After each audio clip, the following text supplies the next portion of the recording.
Hello and welcome to this video. This is a video in my metronome number reconstruction series in which I go through BURGMÜLLER's Opus 100 studies and I apply the double beat theory as proposed by Wim Winters and his followers, and I give you my assessment and my opinions on this. I know that some people think opinions are bad. Oh, you can't listen to it and give subjective opinions because that's just your opinion. You have to rely on documents, documents unearthed from libraries, and you can't play the music and discuss it. You have to use documents like Wim Winters does. That's a bunch of bull. It's really bull if you ask me.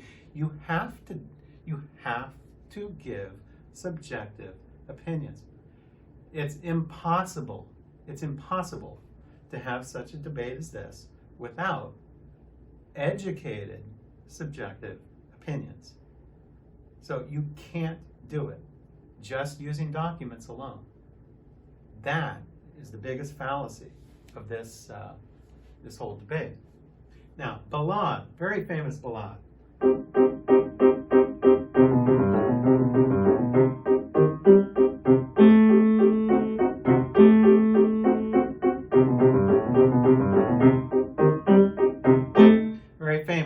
Probably the most famous piece in this book.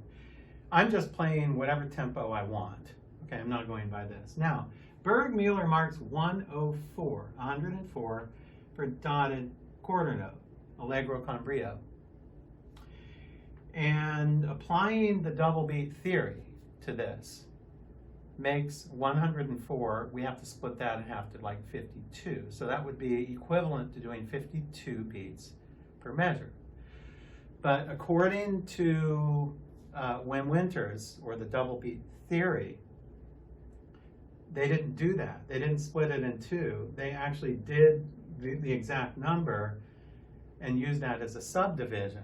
But here's the problem, and I've gone over this before in other pieces, is that when you have a piece in compound meter like this, in 3/8, and you have 6 notes per beat, that can't work. Pianists can't do that. I mean, I can do it because I'm really good at polyrhythms, but your average pianist, intermediate level pianist, is never going to be able to do that. So here's 104.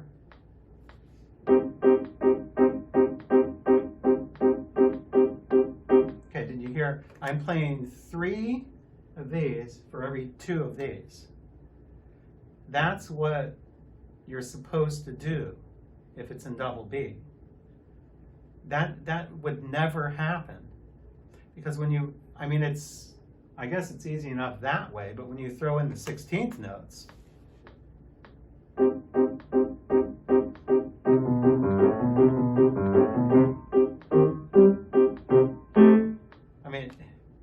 it's weird. I did it correctly, but it's weird. No one would ever do that. So what I'm saying is applying the double beat theory by binary subdivisions in a compound meter piece, or a piece with 6 notes per beat, is impossible. That doesn't work. It's not practical, and intermediate level pianists wouldn't be able to do that. So there's only 2 other options. One option is it's in single beat, and BURGMÜLLER really wanted 104 per measure. Okay, I don't think that's an option. Let me try it.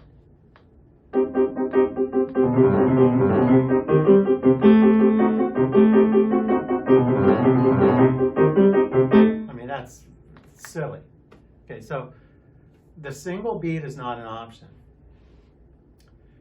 Double beat is not an option either, because you would have to do a hemiola. That's what I was doing, was a hemiola, a 2 in the time of 3, or a 2 against 3 polyrhythm, if you want to call it that. So that doesn't work. So the only other option is this. The only other option is triple beat. I never hear the double beatists talking about triple beat, but okay, I'm saying this. I'm not saying that he was thinking in triple beat. I'm saying if the double beat theory is correct, then a piece like this must be triple beat, not double beat, to account for the compound meter and the 6 notes per beat. So if we did it in triple beat, each 8th note would become 104.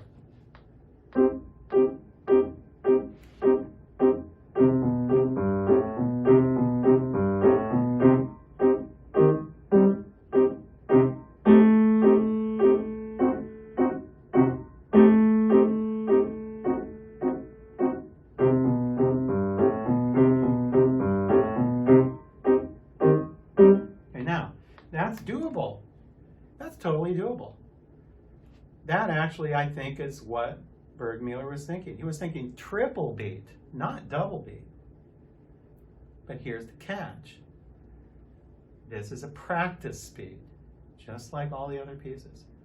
BURGMÜLLER was thinking in triple beat here, but he was thinking, this is a good speed that I can put on here for students to learn the piece, to learn the notes and the rhythms, suggested comfortable practice speed, learning speed, sight reading speed, and then when they get that, they can speed it up to a more appropriate speed, which is somewhere in between that, in between what I just played and the really, really fast single beat option that's not also correct.